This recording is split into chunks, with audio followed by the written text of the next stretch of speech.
Hello, my name is Jordi Moreno, and I'm going to present our study entitled The Internationalization of Family Firms, Effect of SEO Attributes. The study has been carried out by Laura Sánchez, José Luis Gallizo, and me, all of us from the University of Lleida. First of all, I would like to introduce the study.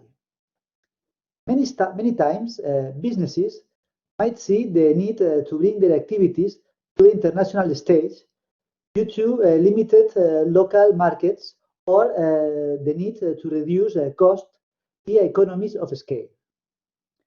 In that sense, internationalization offers promising possibilities that could ensure the company's survival by increasing the amount of businesses received, the size of the company, and the family's future wealth.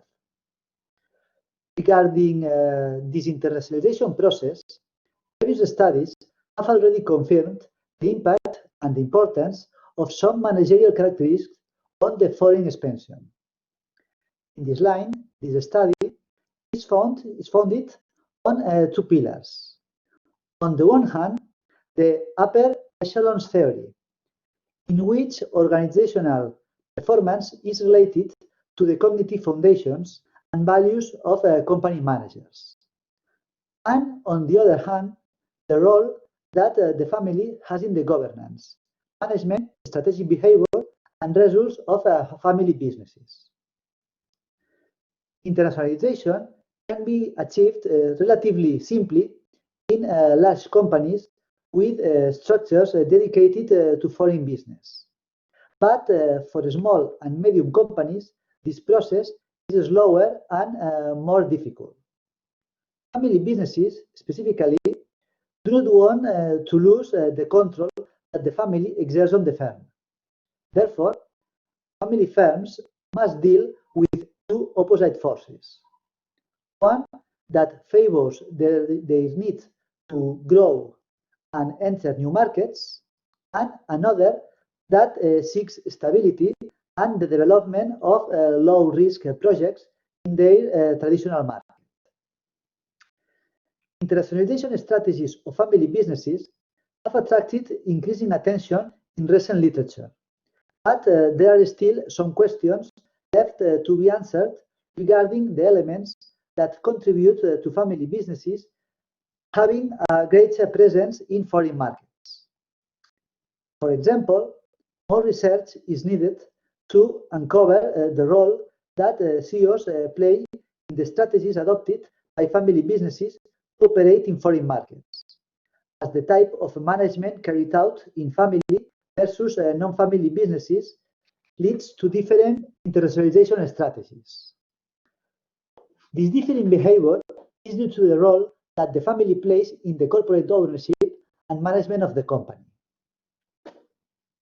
In the past, some papers have focused on analyzing the role of the CEO and in the internationalization process based on the upper echelons theory. However, very few of them have investigated how the characteristics of managers in family businesses influence decisions regarding internationalization. So, our analysis provides a modest contribution to the line of study that aims to transfer research on the upper echelons theory to family businesses.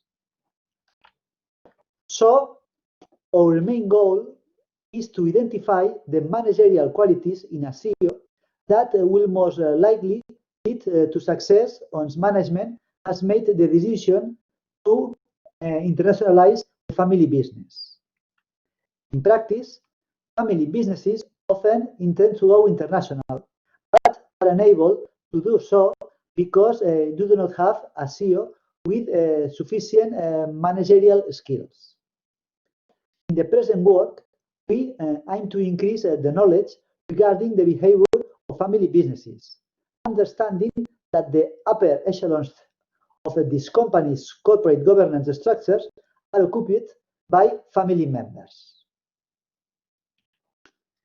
In the present study, we consider and test some hypotheses regarding the effects that certain qualities in a CEO have on strategic decision-making in family businesses. Here, we can see this hypothesis.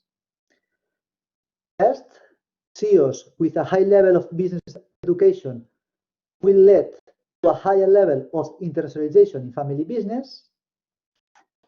Second, the incorporation of new generations of family members into the management of family businesses has positive effects on the internationalization of said businesses. Third, having a CEO who is a family member negatively affects internationalization in family businesses.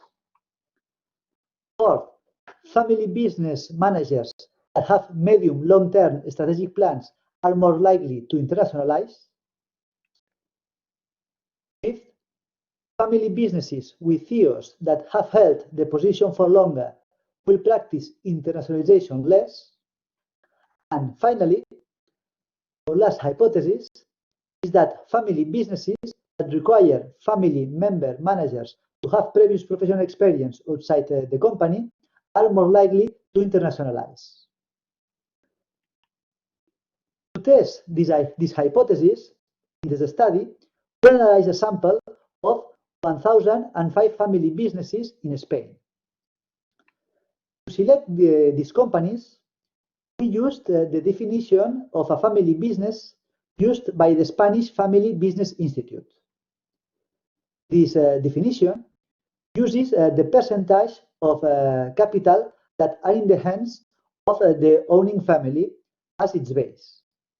However, it considers that it is not appropriate to apply the same percentages to all companies, as those businesses with more dispersed ownership structures do not require as high of a percentage of ownership to exert control over the business. So this definition takes into account the percentage of ownership in hands of the family and their participation in the management of the company.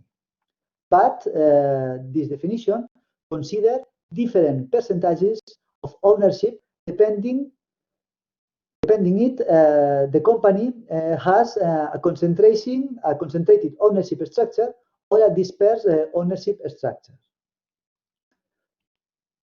Well, the final sample of 1,005 businesses was obtained through random selection following a systematic randomized procedure in existing telephone databases.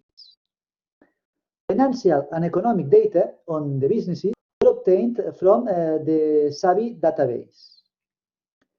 Information regarding the characteristics of the executives at the businesses, their management of the business, and their participation in international markets was obtained via telephone interviews with CEOs or top managers of the businesses using a structured questionnaire which refers to the year 2016. With regard to the distribution of the sample, we made use of stratified sampling that considered the autonomous community, size, and commercial activity of the businesses to obtain a sample that is highly representative of family businesses in Spain. In this table, we can see the distribution of businesses in the sample by size. In this case, the number of employees, and also by commercial activity. As we can see, the sample is primarily made up of small businesses between 10 and 49 workers, representing around 60% of all the companies in the sample. They are followed by micro businesses with less than 10 workers, which account for around 30% of the companies. There are far fewer medium between 50 and 249 workers and large, more than 250 workers, businesses, representing, in the case of the medium companies, more than between 8 and 9% of the total companies, and less than 1%, and in the case of the big companies, they represent less than 1% of the total companies in the sample.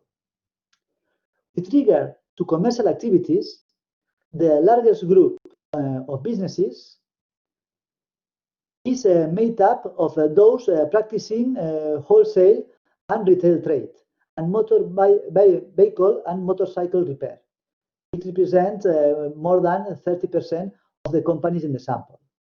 This is followed by manufacturing industries with 21% and construction companies with around 12% of the companies in the sample.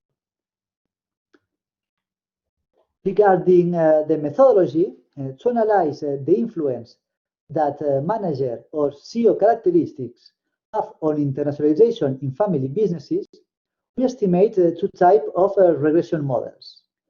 The first type, a probit regression, aims to estimate the willingness to become internationalized in family businesses, which is an appropriate model when employing binary dependent variables. This enables us to distinguish between family businesses that adopted internationalization strategies and those companies that have not done so. The second kind of model used in this study is a Tobit regression that analyzes whether the characteristics of the CEO or of the management have an influence on the level at which family businesses export. This kind of regression model is considered appropriate for dependent variables that have a range that is constrained in some way. Here, one important characteristic of the data is that the value of the variable can be zero for many observations. This affects linearity, and thus the method of least squares is clearly inappropriate. In our case, the dependent variable is export intensity, and it's bounded by 0 if the company does not export, and 100 if all the company's sales are exported. Importantly, the Tobit model may take values between 0 and 100, thus enabling us to consider the particular case of the extremes in addition to the intermediate cases.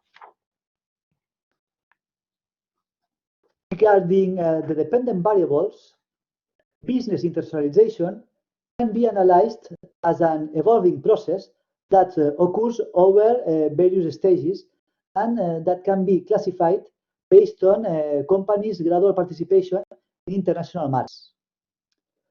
Not all companies take the path all the way to internationalization.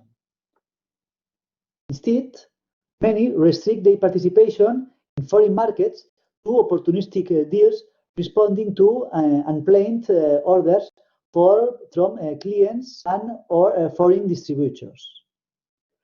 Besides this, businesses' activities abroad can be addressed by considering the possible ways for entering international markets, exporting, cooperation, alliances, and investing directly abroad. In order to analyze the internationalization of a company, two main dependent variables have been regularly used in the literature to capture the exporting behavior of companies, which are willingness to export and export intensity. The willingness to become internationalized is sometimes measured with a dependent dummy variable linked to having foreign sales or not.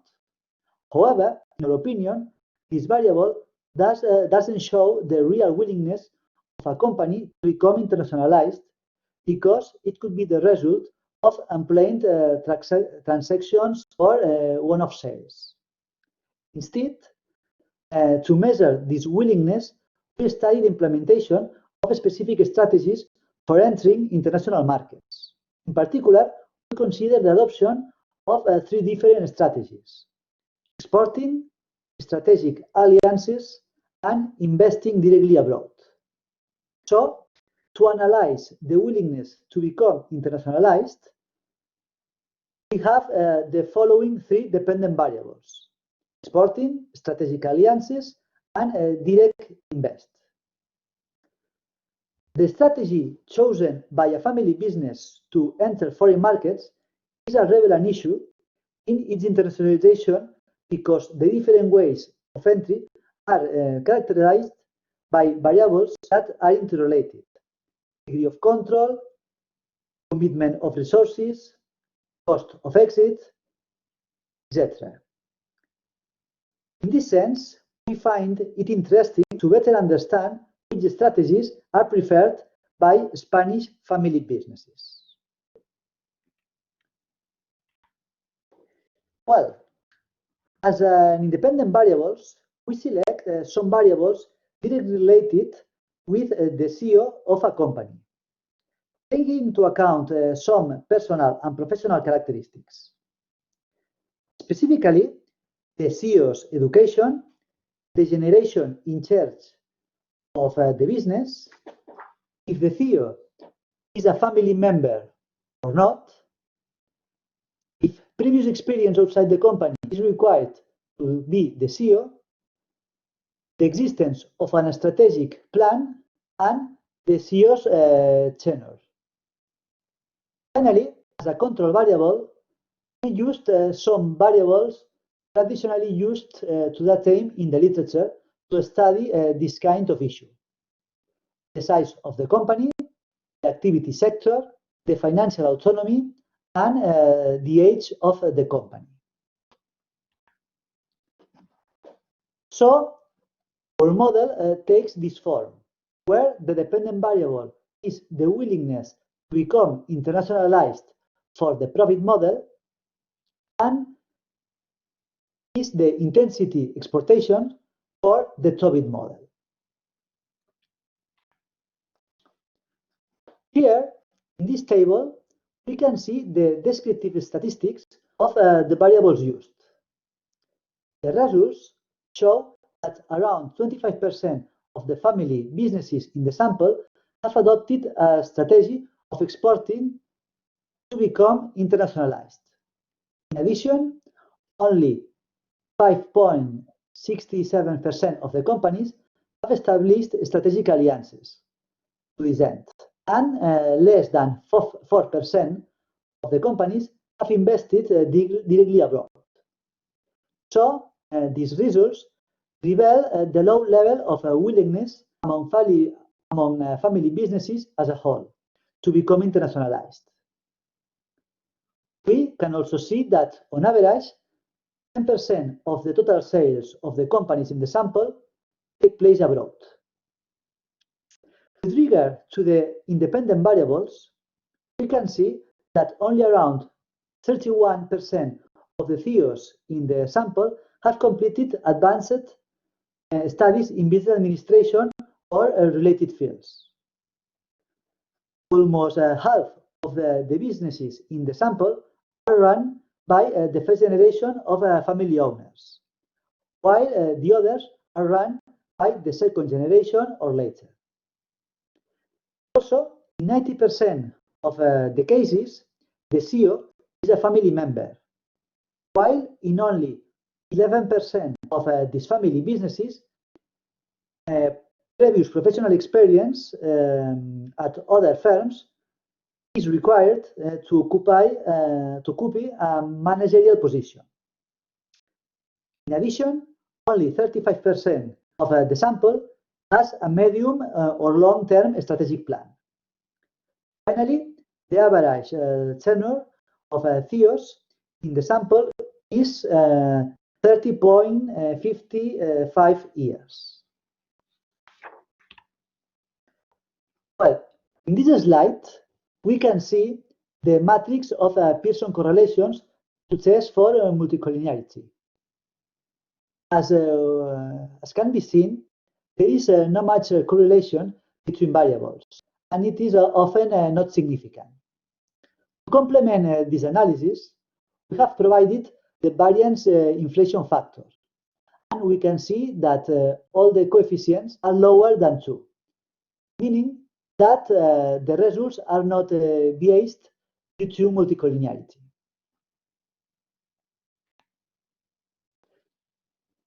Well, regarding here, we can see the results obtained. Regarding the variables being considered in the study, we can see that the kind of education that a CEO has a positive, statistically significant effect on the adoption of an exporting strategy at a 10% level of significance, but not on the adoption of an internationalization strategy based on strategic alliances or direct investments. Also, if the CEOs of a company has completed the studies in business administration or finance, it significantly, at 1% of confidence level, contributes to increasing the export intensity of the company. This means that the probability that a family business becomes internationalized using an exporting strategy increases along with the CEO's academic training in businesses. These results lead us to accept our hypothesis 1. Other variables related to the CEO, such as whether or not he or she is a member of the owning family or her tenure as a CEO, have no statistically significant effect on the propensity to export or on the intensity of exporting, in line with the results seen in previous studies. However, we can identify the influence of these two variables on the adoption of other internationalization strategies. For instance, having a family member CEO has a statistically significant negative effect on the adoption of an internationalization strategy based on direct investment at a 10% level of significance. This result allows us to accept, at least in part, our hypothesis 3. Sometimes family CEOs are considered by non-financial, sometimes family CEOs are constrained by non-financial objectives related to the continuity of the business and the passing on the company to future generations, which could inhibit the adoption of internationalization strategies by this kind of CEO, which could explain our result. With regards to tenure, the results reveal different effects depending on the strategy considered. We can identify a statistically significant negative effect on the establishment of strategic alliances at 5% level of significance, and a statistically significant positive effect on making direct investments at a 10% level of significance. So, this result reveals that CEOs who have spent more time in charge of the company have clear preferences regarding the best way to become internationalized, avoiding strategic alliances and opting for direct investments abroad. The positive effect of this variable on the adoption of an internationalization strategy based on direct investments abroad leads us to reject our hypothesis 5, as a negative effect on internationalization is not confirmed. Regarding professional experience outside the firm, we can see that companies that require family members have some outside professional experience before becoming a manager of the family business are more likely to go international via the adoption of strategies based on establishing strategic alliances at 1% level of significance. This result leads us to accept hypothesis 6. Then, the existence of a strategic plan that has been agreed upon by the family businesses does have a positive and statistically significant effect both on a willingness to export and export intensity at a 1% level of confidence.